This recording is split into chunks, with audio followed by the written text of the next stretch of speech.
Welcome back with the three ways. Today's topic is fears. Fears, spooky fears. It's Halloween and we want to celebrate and embrace our fears. Let's wait for Glenn and Sandy, two incredible hypnotherapists and hypnotists. So, of course, there is so much to talk about when it's about fears, but how do we overcome them and why it is important not to reject them? We are live. If you want to ask any question, please, friends, feel free. Since we all suffer from fears, we can share about them. Hi guys. Hi. Good morning. Hello. Hi. Special guest star today. So nice to meet you, by the way. We heard about you already. This is Jen, Stinky Sponge Jen. I know. We know. You know, Yeah. I solved the sponge problem for you guys. If Sandy listened, she would have bought exactly what I showed her. Guess Did what, you? Glenn? What? I did. Hold on. Wait. Talk to Jen. I'll be right back. Jana, You how gave are her- you? I'm sure you know Glenn already. Have you met? I do. We have not. No. I feel like I know you both. I Yes. spend a lot of time with you on the other side of the screen, Amazing. watching all of the recordings of this amazing show and other things. Okay. Wait. Much better. Oh, it's not it? It's not it? I bought two of these. The one Let's see the fears with this magical wand. that'll be the hypno wand. Exactly. Yeah. Do you know what we're talking about? I think you said fear is the topic. Oh, she just went straight off with the sponge. I like- I was afraid of Jen's Beer sponge. fun. Yes. Yeah. That's a thing. Is a fear of dirty, moldy sponges. Yes. There's a name for it. What's the name? I have no idea. Something Latin Well, sounding. fun disease. So, all right. Very nice. Well, good to see all of you on live and here. So dive in, Francesca. Take us into what we're talking about. Since it's Halloween, guys, we thought was the best topic to discuss because we all love those spooky experiences outside of ourselves, but we often avoid the ones happening within ourselves, which of course is related to fears because there is this sense of void, feeling scared. So why not to dive into this topic today that is basically the beginning of Halloween? And why do we not have to reject fears? Because it's like lacking our true presence. Fears is a normal instinct, as Sandy always reminds us. So they can also come from other parts of our body, like our brain. And that's very dangerous because it's like avoiding your true self. So it's important to understand how to overcome them and how they can fade away so easily. Very simple, more simple than people think. Glenn, what are the two fears we're all born with? The good ones. Fear of smelly sponges and fear of dirty sinks. If I couldn't love you more, I can now. Yeah, I love it. So we can share about our fears also, so we can lead by example. Yeah. I love that. Oh my God, Francesca, are you going to share your fears? Because I want to start with that. Yeah, that's take my. Well, I have them in a moment, and then because I always risk giving presence, true presence, for myself, and wherever I am, they fade away. So, of course, we all have fears. I think it's impossible as human beings not to have them. It also comes from you being sensitive, so it's important to understand that fearless can be dangerous too. So, you know, to fears can also come from you being sensitive, and that's positive. But the problem is when you stop giving presence and basically the fears overcome and have more power than yourself. That's dangerous, in my opinion.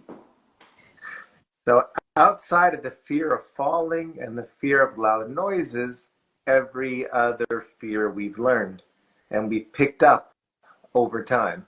We weren't born with any other fear.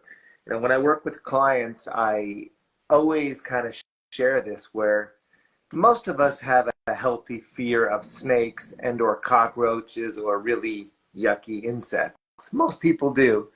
But if you were put like a deadly cobra or a rattlesnake in a baby's crib, the baby would play with it. They'd think it was cute and fun. They'd love the sound of the rattle. They don't know to be afraid. If you dumped a box of cockroaches in a baby's crib, they would play, they would laugh, they would tickle their belly as the roaches ran across them. Is that in theory, or did they do a scientific study? No, Like, did they jump cockroaches on babies just to see? You've never seen a baby point at like a little spider and laugh, or laugh at a bug? I have. I know, I agree with you, but I'm just curious if they've done a study, like where they take a box of cockroaches, put it on a baby just to see if they're right. They'd probably take that baby away from the parents if they did that. But that's what would happen. They wouldn't be afraid of it. They would just, they don't have that fear yet. And so it's really important to realize we made up those fears, or they came out of a reaction to what was happening in the moment when we came across that fear. And it really is a great topic to talk about, because most people think of the big fears, like fear of flying or fear of spiders, but what is more real, more so than the people, I'm sure that's true for you, Sandy, more so for the people that just call for the basic fears. The real fears are, the real fears, if I could speak today, are like fear of success, fear of failure, sabotaging a relationship out of fear that we're not enough, being exposed. People that are afraid to public speak, a lot of them are afraid to be seen because their self-esteem is so low. That's the fear that really ruins people's lives. So if you're afraid of snakes, how often do you really see a snake? Well, probably not very often, where it really affects your life. But when you have a fear of oh no, we lost them. Actually, my screen. But I will accept them, Glennino. Don't worry. We can continue because I am sure they're listening to us. Yeah. And as soon as they get in, I accept them. I think my screen's a little dirty because it looks. Hang on, let me try to clean this off. It looks a little dirty. I don't know if it's any better or not. But all right. So the fears that we have when it comes to relationships, being successful in a relationship is a big fear. They're back now. So Sandy, expand upon that. Those real fears that really affect people's lives on a day-to-day basis. 100%. I am so happy we're doing this topic today. I have so much to talk about when it comes to fear. Let me just go back to the person I worked with right before this, the guy I worked with this morning. Two of the big things he came to me for are having difficult conversations and also executing, getting stuff done. It has to do with procrastination. Okay. Now, when a therapist or a hypnotherapist or a coach looks at someone who says, look, I need some help with difficult conversations, often they'll throw them in the bucket of public speaking or social anxiety, right? But reality, it's fear. The difficult conversation is fear. And what led up to that conversation being difficult, there are probably some secrets. There are probably things that are untrue. So there are so many layers to unpack. What was he afraid of 5 years ago with this person? What was he great? It's all about fear. Same thing with not getting stuff done. Because when we look at the definition of procrastination, it is a shield, fear, fight or flight. It is a shield against criticism and judgment. Let me say it easier. We're afraid of what happens when we're exposed. We're afraid if we don't get it wrong. Go ahead, Francesca. I know you have something to say about that. Yes, it's important when there is so much judgment, there is lack of connection. I've never been scared to be judged. Okay. Because for me, in this moment, if someone is judging me, it's lacking connection. So that's why sometimes when of course I can judge naturally, or I can have an opinion, I would not get offended to receive it, because I would be present in the conflict, solve it, And then I would understand that he's lacking connection. So the problem is that when you lack connection with yourself, you don't even realize he's lacking connection in the moment. So you take everything personally, and that's the problem. Not realizing that there is lack of connection. There is no problem at all. I mean, you absolutely nailed it, because all fears come from not being aligned. And when you're aligned, you're who you are. And when you know who you are, yeah. then nothing's scary anymore. Because the real definition of fear is a perceived lack of freedom. Let's go back to fear of difficult conversations. He didn't call it that. He thought he was there for better communication skills, which we will give him, but he has to understand where the block is coming from, and that is fear. And once you get over that block, you barely need to work on communication skills, because you're not afraid of what's going to be on the other side. You don't know who you are coming into the conversation. Very true. And also so many people add fears into your being. Mamma mia, I recognize it even with myself.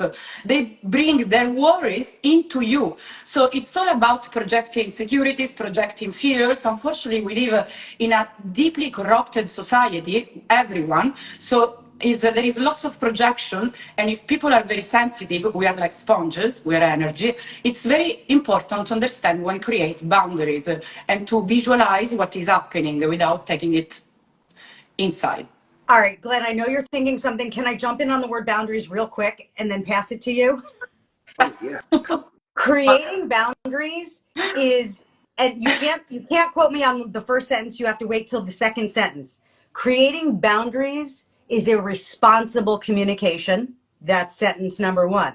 Sentence number two, boundaries do get created, but you have to understand how to communicate them. Too many people say, I'm setting a boundary, which means I need you to do for me or not do for me. And those boundaries are irresponsible. You're still leaning on that person. So boundaries, yes, but people misunderstand what they are, how to use them, and how to communicate them. That's really important to know. When I train people who need boundaries, especially like with their parents or a boss or an authority figure, if you say to that authority figure, I need to create a boundary with you, not gonna go well. There are way more specific and empowering ways to have that conversation where you never use the word boundary, but a true, clear boundary gets created through empowerment and holding a safe space and communication. All right, Glenn, go. So let's dive in. Everybody, Francesca, what are two fears you have? Fear of losing youth. Of course, no, I'm just telling because I actually don't have fears, but if I could have a fear, I would have, that's why never lose your inner child, because fears kill your inner child. Because when you're a child, you are fearless, maybe too much. But then as an adult, so understand the importance of your inner child. And so fears block your inner child. So for me, the fear I could have is to have so many responsibilities that don't come from love. So my love or my children or so much the rest, which I could be able to handle, but I would also know I would lose youth, because it's energy that you can handle. Of course, we are able to do everything in life. So it's important to understand the power of energy, to handle energy, but not to have the responsibility of everyone. So loss of youth, that's That's real. That's very honest. There is a solution to loss of youth, and that's just dying. So it's like also that. I'm not. Also, I understand how much it can be to explore naughtiness in many different ways, but that's a real thing. So to feel the fear people should have of losing themselves just to have fun in their own ways, that's a real fear. And that's how you become sensitive to life. So those fears are fair enough, in my opinion. All right. Jen, what are your two fears? Oh, only two? I only get two? I've got a lot of them. I would say probably kind of a root fear is definitely abandonment. And I would say kind of fear of being exposed. It's that sort of, what do they call it? Imposter syndrome type of thing. Yeah. Probably So then what happens because of it? If a person's afraid to be abandoned, they're afraid to be exposed, what does their life turn into? does the security blanket look like in real life? For me personally, or do you Sure. think for... If you're afraid to be exposed, Yeah. so then you go in life trying to protect yourself, then what occurs in your life due to that insecurity protection?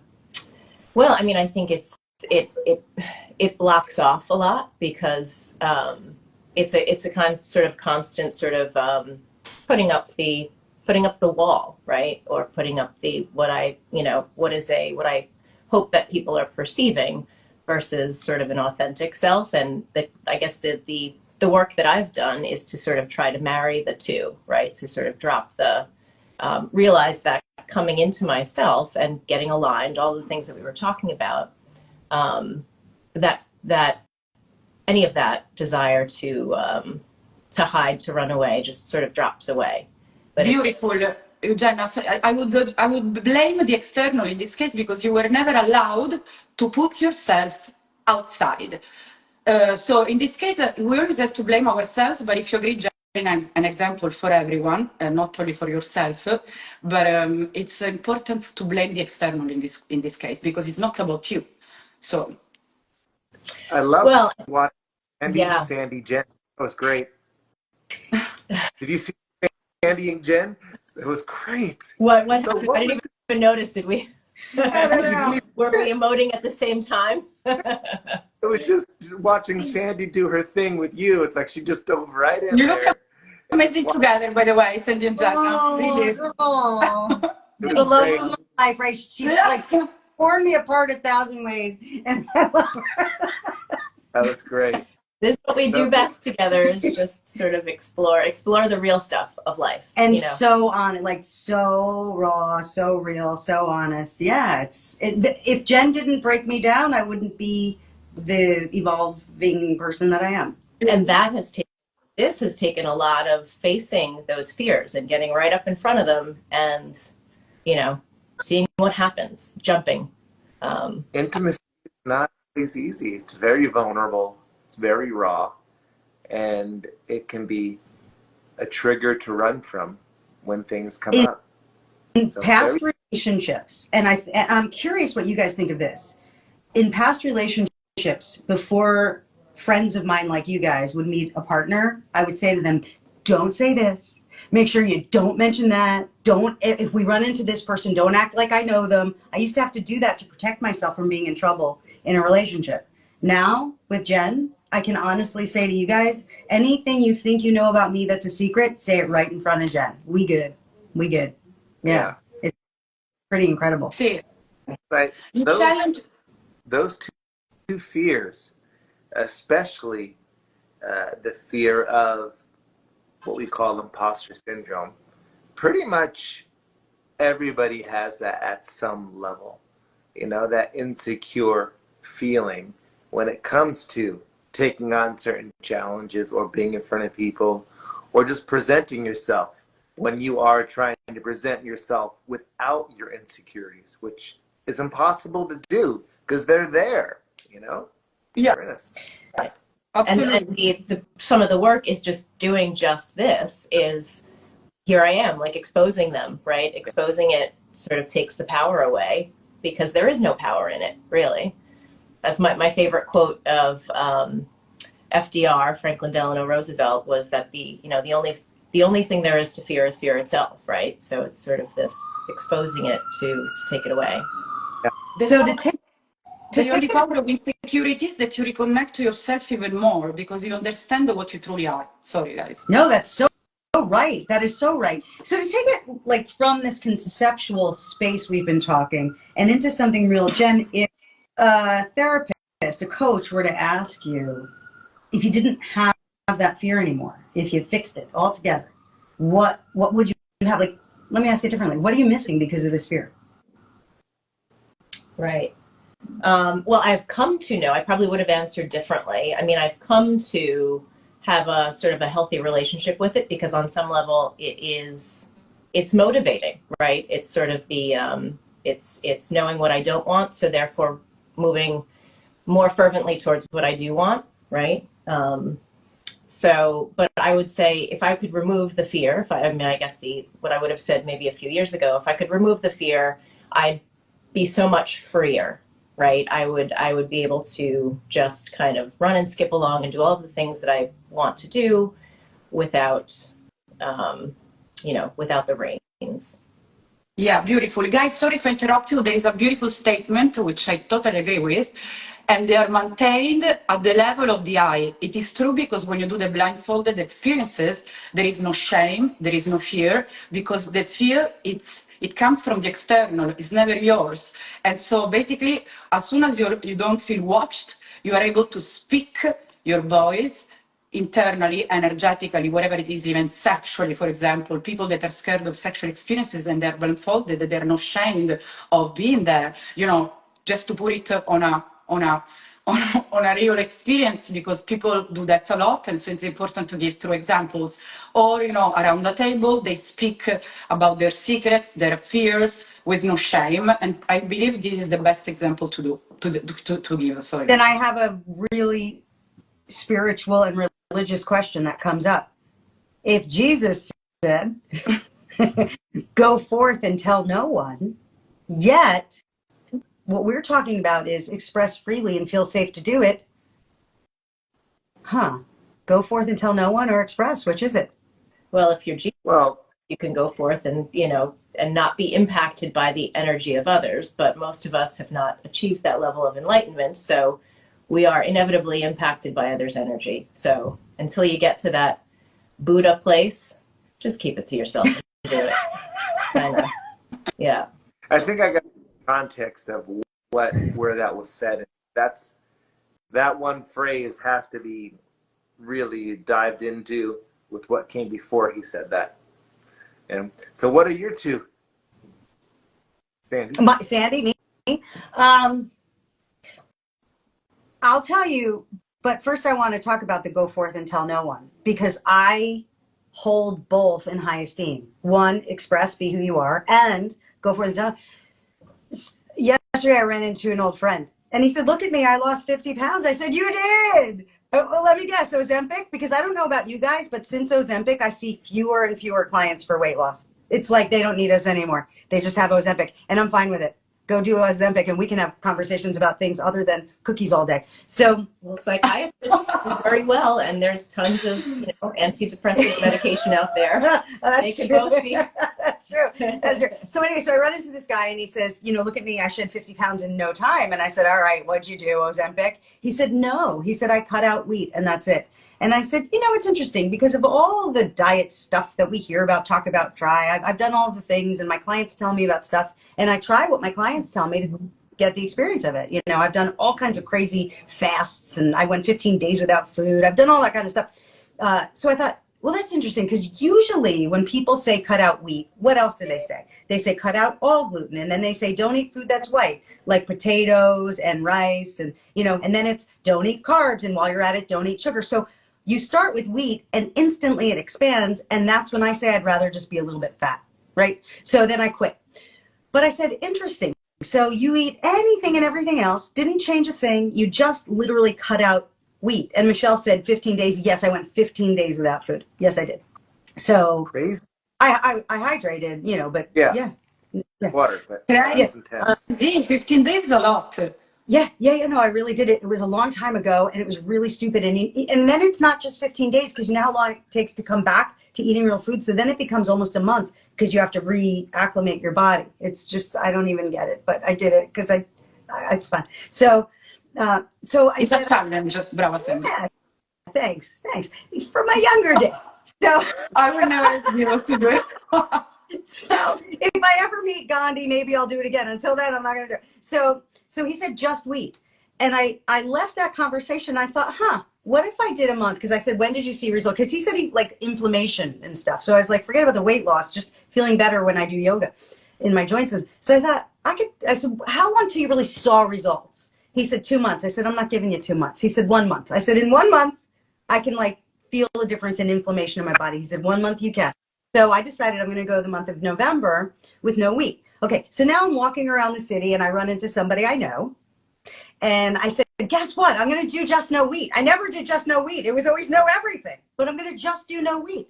And she said, oh, but think about potatoes. And I went, here we go. And then she said, and you have to use green tea supplements. And I'm like, here we go. That's why I'd rather just be fat.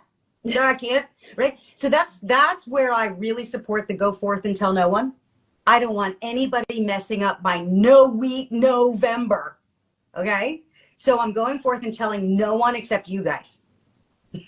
Very So beautiful. Jen, That's an example that can be used for many other things. Yes. so Yeah. That's where go forth. Tell no one. Don't let him mess up your good ideas. Yeah. Or share them with how people you really trust. Like Exactly. you guys. take a little Sì, point, Gabby. take for to get there, Jen? So far, you've only told about 3,000 people. That's my funny joke. Lenino, speak out. So- What do you want to tell us? Because there is so much energy here today. All I right. love it. All right. All So, right. So the fears. yes. Glenino, what do you Wait, think did you about tell yours, Glenn? Did you tell your fears? You go. I'll tell one of Andy's fears: not having enough time to talk.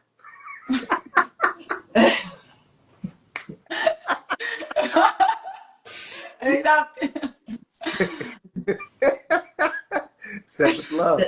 All right. So I'll go first, go last.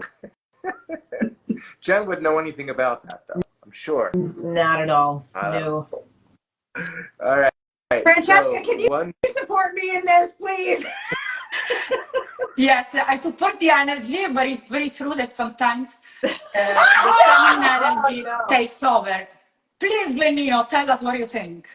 All right. So one fear is kind of a normal fear where it is a fear of heights, and I can manage it when I need to. And the thing is, I can fly planes, and that doesn't bother me at all. But if I'm up in a high place and I look over, I just get that feeling in my stomach, and it's like I gotta like walk lower because I'm like, oh gosh, I can't look, it's over.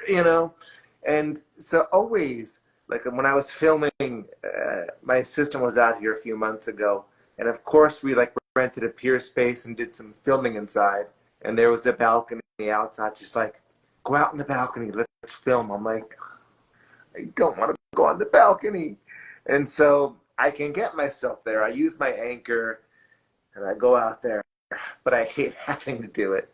So heights is one. And I think the second one, it's not unsimilar to what Francesca said. And for me, it's a fear of not being able to do what I want to do by getting, as we age, so that fear of losing your youth, or the fear of not being able to do what I want to do. And so, the positive side of that, it keeps me going to the gym. It keeps me putting stress on my body so I can do what I want for humanly as long as I possibly can. But there definitely there's self-care, but there's also fear in that, because I don't want to lose that feeling of being able to feel young, to do the things you want to do. And so I definitely have that one. Beautiful, Glenino. Sorry, just to finish, exactly, now that you are talking, I can visualize our fear is actually what is killing youth. So fears kill youth. So how to avoid losing youth? Not having fears, basically. When you say losing youth, I understand, and I like what you're saying. I'm curious, what happens when you lose youth? Your brain takes over your wild heart.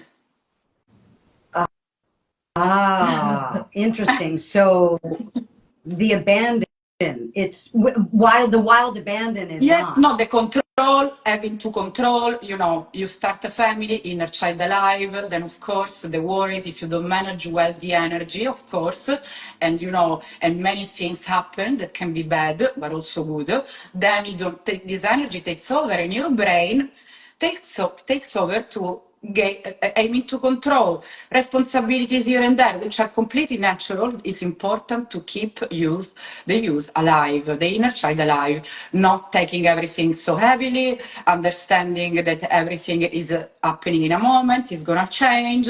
All this work of energy that we must do in our daily life to understand not how to lose use.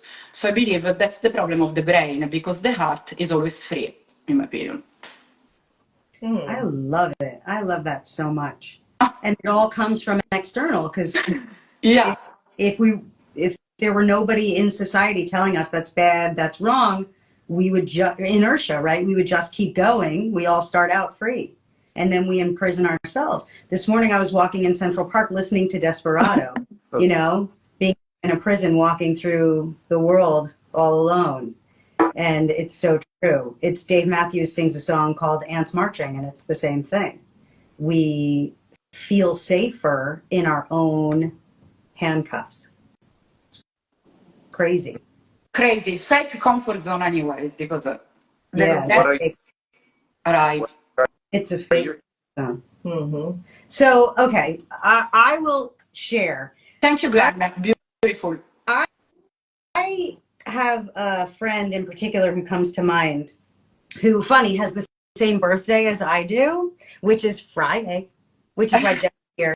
She took these few days off for celebrating my birthday. We're starting with this muffin. Is it gluten-free? Jen, No, it's not gluten-free because it's not November. yet. Right. I asked her about 2 fears, and you see the ramp up to the story that we're going to go until we get to those 2 fears, right? You're noticing this, right, Jen? I recognize both you guys' love and appreciation and understanding of me on the deepest level. And you're showing your insecurities and wondering, how can I become that kind of hypnotherapist like Sandy, who can take the emotional rein, hop on bareback, and go to places with unicorns and rainbows, and I didn't even know we went anywhere. So I have this friend who happens to have the same birthday as I do, and we went to lunch one day, and he says to me, "Oh my God, I have a story about myself. You're gonna love it." And then he told the story, and it was a great story. And I thought, I wish everybody had what this guy has, which is the genuine love for himself, for his experience, for what he has to share, and he doesn't apologize for it, right? And that's somebody who and well, before we get to my fears, which I was just leading up to, but now, hi. Sorry, guys, because you're on the plan. Hi. Hi, who are you? First, do you speak English? Because here it's an important section at the moment. Are you there? What's your name? I don't think he can hear us. Okay, Sandina, I am sure our friend will speak whenever he's ready. You can tell us if you want. So if I interrupted you.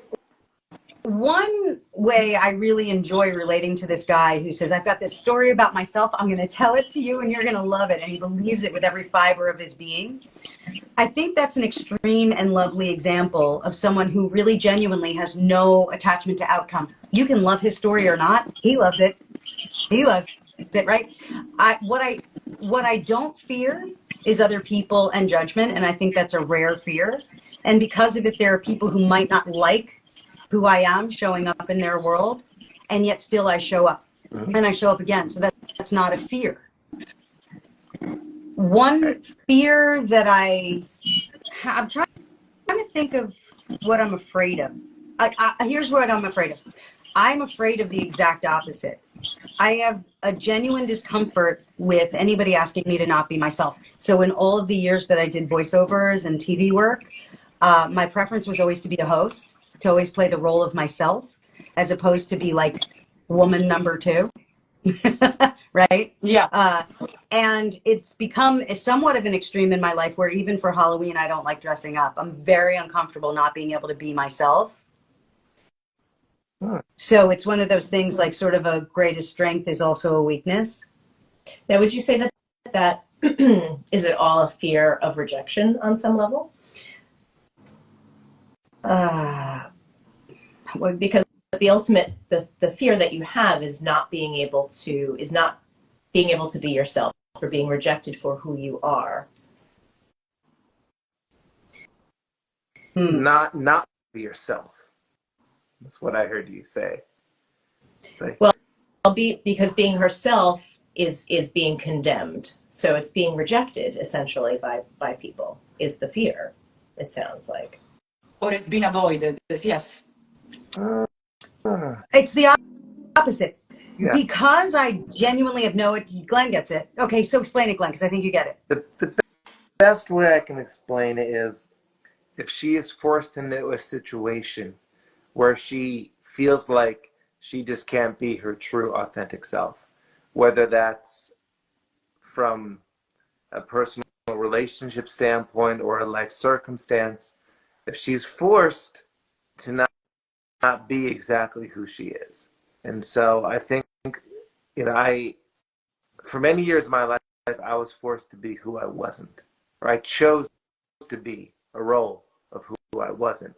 And I think that's what I'm relating to when you're sharing that is, if you are forced into being somebody you don't want to be because of a particular circumstance or life event or a person. So a fear that there's going to be a situation where you're going to have to melt into somebody else or mold into somebody else. Yes. And so most of my life I've been in trouble for it because I didn't have the communication skills. So look at what I do for a living. I'm a broadcaster and I'm a hypnotherapist, right? Most of my life it got me into trouble because I spoke back to authority figures, never was afraid of them, never was then, am not now, which is why I can work well with people who are doctors, people who are judges, people who are CEOs. I work with billionaires and I have no fear because I don't believe they're untrue stories. Ta-da! Yeah, but it gets me in trouble because I've told off a lot of people. When I was younger, I punched people in the face like a lot. Like I was that person. I was so angry at what was untrue, what was unfair, people trying to box me in, and I felt like I had to break through it. So people asked me, what was it like coming out of the closet, being gay? And I was like, I was never in a closet.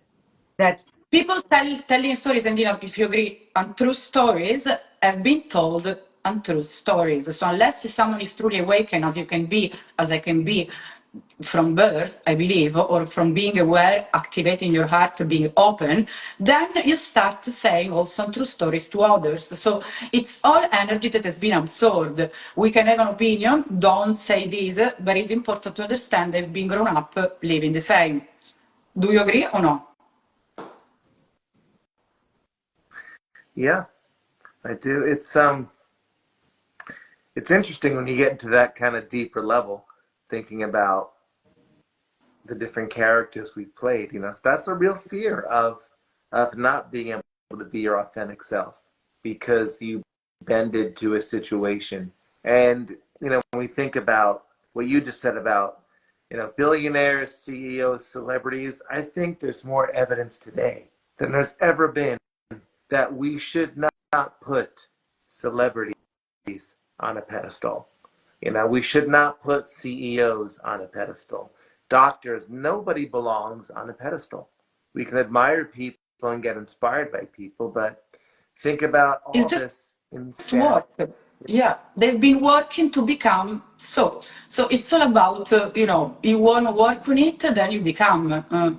It's a choice. Yeah, but the illusion I had most of my life, maybe up until even 50, okay, was that even though I would push back against these authority figures because I wasn't buying the BS, I still believed that they had some kind of power over me. Not in the typical sense of power, like you are the authority, therefore you make, but in an energetic sense, I had to fight back against what I would consider their wrongness or their evil. Whereas now in my life, and it's only been recently, I've really come to this place of like, oh God, that was an illusion. The needing to fight back.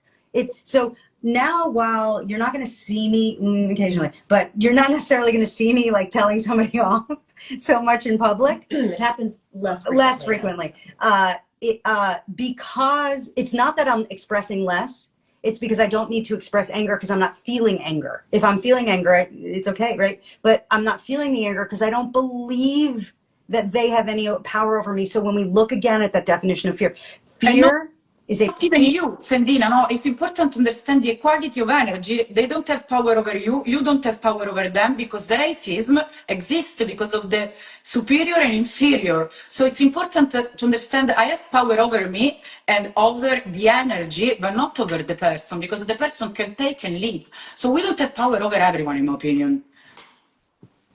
When we have had discussions about expression, especially you, Francesca, you are an advocate for expression. Yeah. While I am also very much an advocate for expression, and we have Jen here saying, gosh, I wish I had more of that expression. That expression becomes less frequently an expression of anger, not because expressing anger is bad, but because we no longer have fear of the other person. So expression is all kinds of things. It's passion, it's creativity, but less frequently is it talking back at someone, because no longer do you need to prove anything to them, because you don't need that for your own power. So you're just not angry anymore. Yeah. Beautiful point. Sorry, I That's just one. wanted to express also my opinion about this. Yeah, that's one. That's two.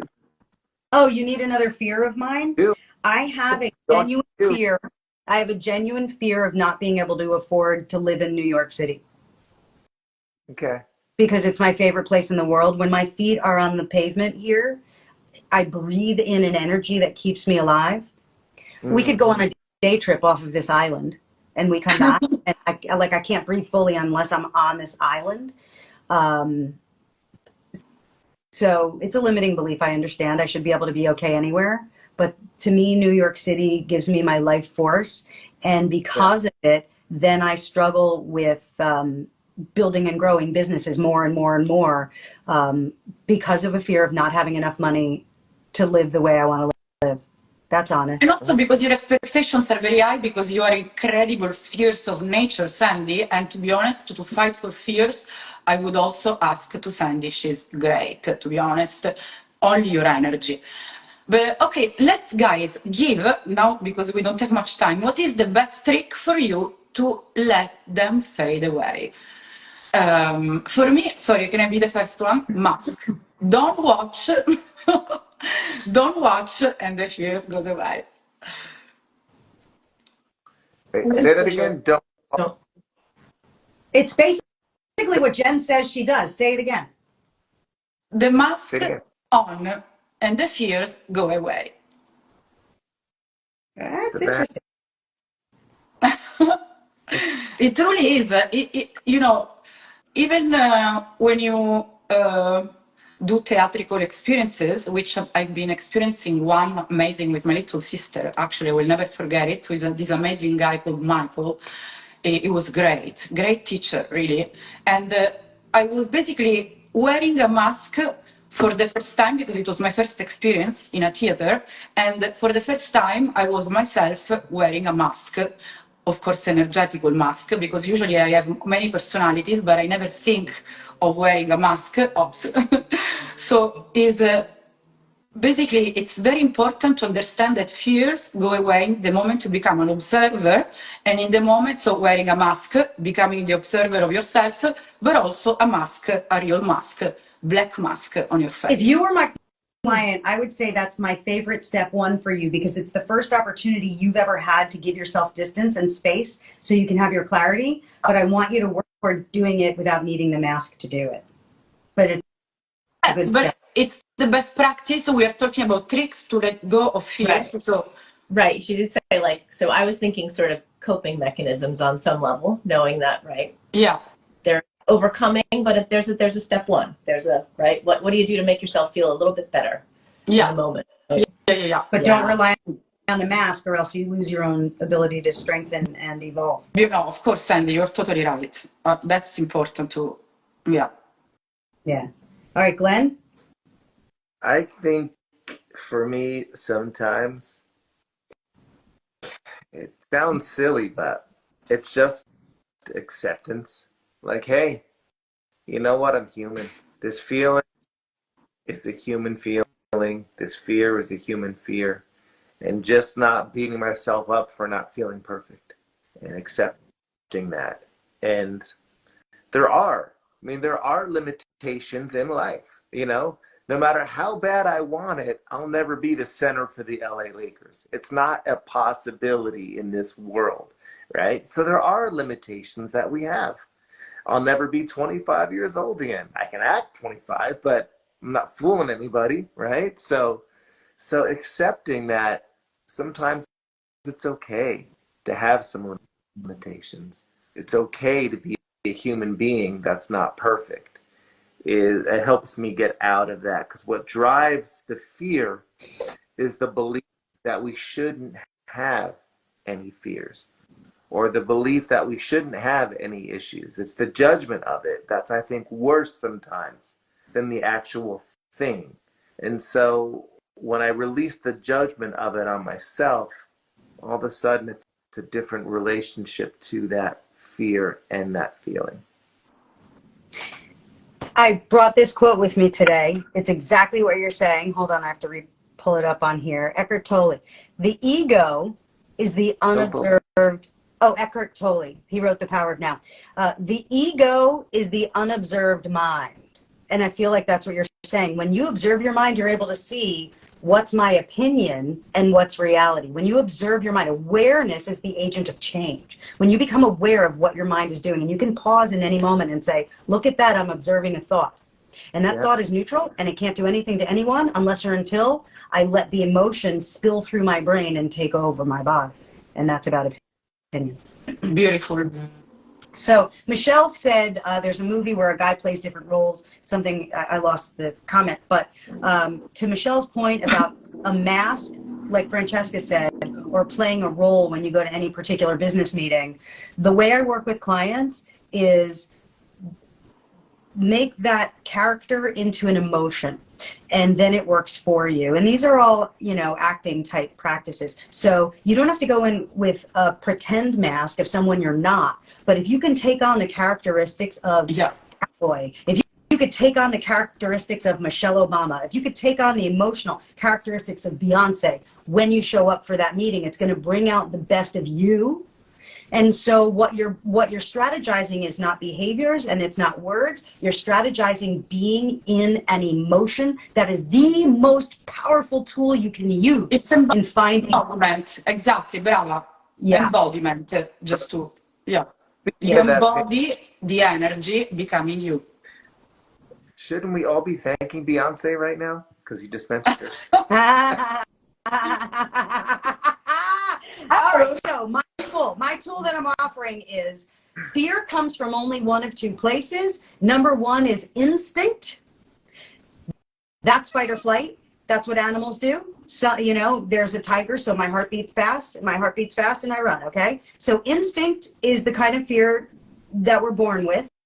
That's the subconscious mind taking over. That's your animal inside of you taking over. Instinctual fear, yes. The other kind is opinion fear. That's exactly what Glenn was talking about. Because every thought is just a neutral thought. So the antidote to this is ask yourself, is this a tiger? And if it's a real tiger, instinct is going to take over and fear is going to bring you to safety. That's the good kind of fear. Or ask yourself, is this a paper tiger? I'm making myself afraid. Therefore, the instinct part of my brain sees the paper tiger. Now it reacts to real tiger. So your subconscious mind will react to real tiger or paper tiger. When you can pause in the middle and recognize the difference, make your homework be in any moment. If you feel negative emotion, real tiger or paper tiger, and I'm going to give you the answer, it's always a paper tiger, because if it's a real tiger, you're not asking the question. Okay.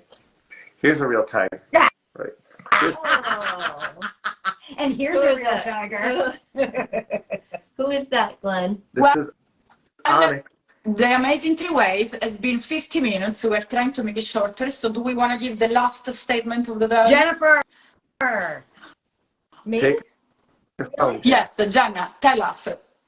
All right. Well, I would say that we all just need to remember that we are on a giant rock flying through space at the end of the day, and that nothing is really that bad. And just to ground, because in every moment you have a choice, right? You have a choice whether you try to figure out what's going to happen in the next moment, or worry about what's happening in the last moment, or to just be. And that's where the freedom is being in the present moment. Easier said than done, but a good practice. Yeah. Yeah, absolutely. To challenge the fears, being present, and who cares about the rest, at least at the beginning, so you learn. Yeah. All right, you guys. We'll see you all for the next one. Thank you for And Jen, having me today. Oh, I've had a wonderful pleasure. time. Thank you, Sandy, for being here. Guys, Oh, thanks for having her. I didn't even ask permission. Love you guys. we like it. No permission. Bye. Mwah. bye.